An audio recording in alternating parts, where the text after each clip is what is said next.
안녕하세요. 김동섭입니다. 6월 29일 아침 시작하도록 하겠습니다. 어제는 제가 좀 개인적 사정으로 아침에 시황을 못 올려드렸습니다. 죄송하게 생각드리고요. 오늘 시장의 흐름을 올려드리도록 하겠습니다. 새벽에 끝난 미국 시장은 경제 지표가 좀 부진했다고 하죠.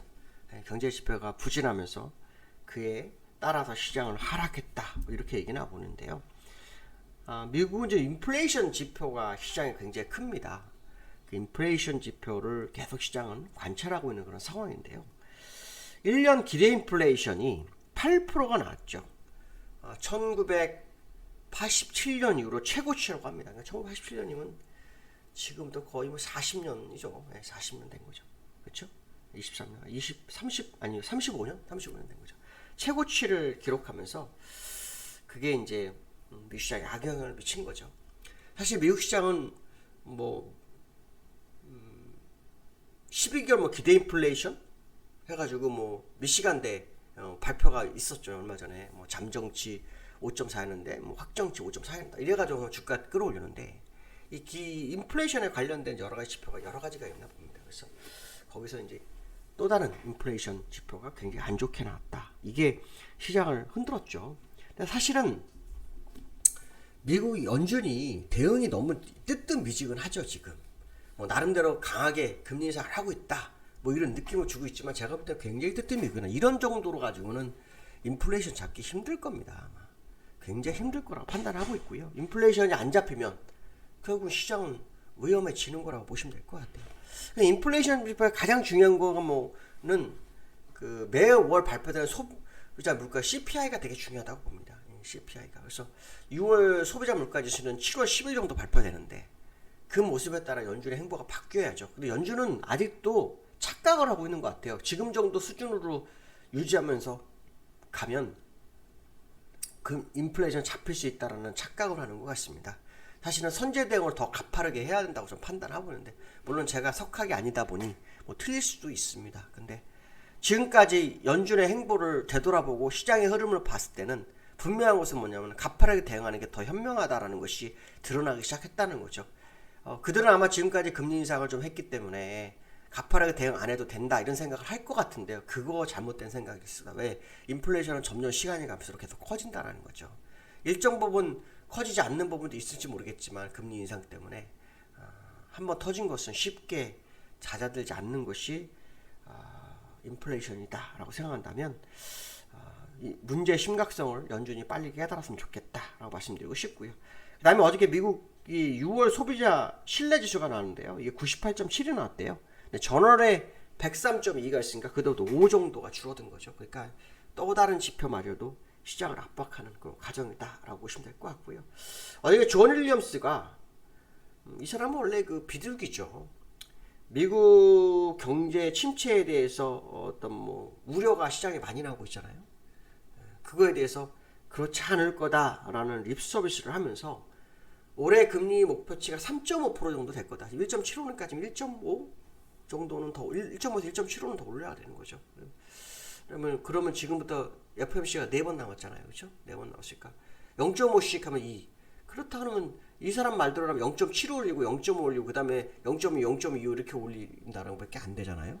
그렇죠? 근데 그렇게 될까요? 저는 제가 볼 때는 그렇게 하고 연준이 못 잡을 거라 봐요. 지금 올해 3.5가 아니라 저는 최하 4.5 정도 가야 연준이 뭔가 내년에 기회를 보지 않을까 생각하는데, 물론 뭐 지표가 약간 꺾여 내려올 수도 있어요. 근데 지표가 3번을 꺾이는 걸 볼래도, 그렇죠? 꾸준하게 금리 인상을 해야 되죠. 7월달, 8월달, 9월달을 본다고 치자고요. 그렇다 그러면은 시간이 충분히 필요한 상황인데 너무 안일하게 생각하고 대응하는 연준의 모습이 참 안타깝습니다. 물론 뭐 제가 틀릴 수도 있는데 정말 잘못되면 저 세계 경제가 초토화될 수도 있겠다는 생각이 왜 자꾸 들까요? 왜냐하면 미국 경제가 흔들리면 전 세계 경제는 위험해진다, 이렇게 보시면 될 것 같습니다. 중국이 사실은 그 코로나19 뉴스가 잘 안 나와서 그런데 지금 심각하죠. 근데 그 방역 규제를 좀 다소 완화했다 그래가지고 시장에서 공급망이 어느 정도 해결되는 거 아니야? 뭐 이런 분위기가 형성됐다고 합니다. 그게 그 중국 시장을 끌어올렸고 아시아 시장도 어저께 일부 끌어올린 거다, 이렇게 해석이 되는 듯 합니다. 그래서 그러나 그 우리나라가 중국 영향을 받는 자리는 좀 아니죠. 그 상황은 아닌 것으로 좀 판단합니다. 그래서 좀 더 시장을 좀 두고 볼 필요성이 있겠지 않을까. 제가 볼 때는 지금은 하락 중 일시적 반등이었다라고 해석을 하는 게 맞지 않을까 생각하는데 좀 더 확인이 필요할 것 같습니다. 다우와 나스닥의 흐름을 좀 보면 나스닥은 2.9% 거의 3% 가깝게, 오름은 한 3%입니다. 2.9% 이렇게 하락이 1.5% 정도 하락했는데요. 차트를 좀 보면 다우는 3일 전에 양봉을 다 메워주는 캔들이 나왔죠.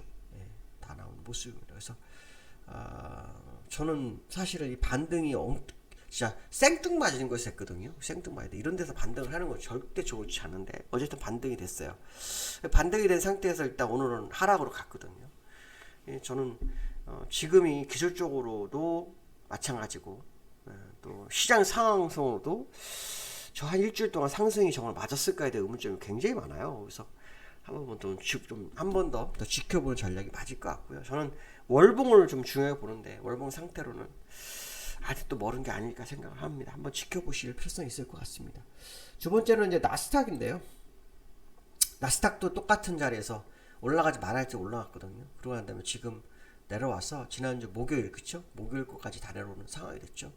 한 번 더 상황을 지켜봐야 되겠지만 제가 오늘은 지켜봐야 한다는 얘기 굉장히 많이 하게 되는데 왜 그러냐면은 생뚱맞게 지난주 내내 올랐단 말이에요. 그러다 보니까 얘네가 뭐 하는 거지? 라는 생각을 하게 되는 거고, 시장 상황을 보면 절대 그거하고 상관이 없는 것 같은데 왜 올랐을까? 이런 의문점이 굉장히 많다 보니까 지켜보자 말씀드리는 겁니다. 오해 없으셨으면 좋겠다 이렇게 말씀드리고 싶고요. 그 다음에 이제 두 번째로는 여기환율이 장중에 1298원, 어저께 1298원이냐 순식간에 찍더라고요. 저녁 한 10시쯤이었나 9시 몇 분이었나 제가 이제 잠깐 보고 있었는데 이렇게 여기환율이 확 찍는 모습이 있었어요. 근데 지금 여기환율은 1291원인가에 끝났어요. 종지는 1291원인가. 그러니까 사실 어저께 여기환율이 15원 정도가 올랐었던 거죠. 15원 정도가 올랐었다가 왜냐하면 83원에 끝났으니까요. 지금은 1291원 89전에 지금 거래되고 있네요. 1291원 89전. 그러니까 지금 8원 정도 더 올라있는 상태죠. 근데 이제 어저께도 이 원달러가 1287원까지 갔었단 말이에요. 그리고 밀렸어요. 근데 저는 사실 이게 어떤 사람들이 거예요. 쌍봉이 아니다 돌파했다가 다시 쌍봉 시작 회귀했어 이렇게 얘기했지만 저는 절대 그렇게 안 보거든요. 왜냐면 월봉이 쌍봉과는 멀어요. 월봉이 쌍봉을 만드는 카드가 너무 멀기 때문에 저는 좀 믿지 않는다. 중요한 건 뭐냐면 정말 환율이 내려오기 위해서는 조건이 맞아야 되거든요. 조건이 맞지 않고 환율이 내려올 수는 없어요. 조건이란 건 다른 거 없어요. 금리 인상이 멈춰야 되고 인플레이션이 꺾여야 되고 이 두 가지가 맞아 떨어져야 돼요. 그러니까 지금의 흔들림은 누가 그 상승 조절을 하고 있는 거죠. 그렇게 해석하는 게 맞는 거죠. 추세 반전으로 생각하는 것은 좀 아니지 않나 뭐 이런 생각 해봐야 될 것 같습니다. 특히 요 근래 환율에 따라서 국내장이 움직이는 모습이 좀 있었거든요.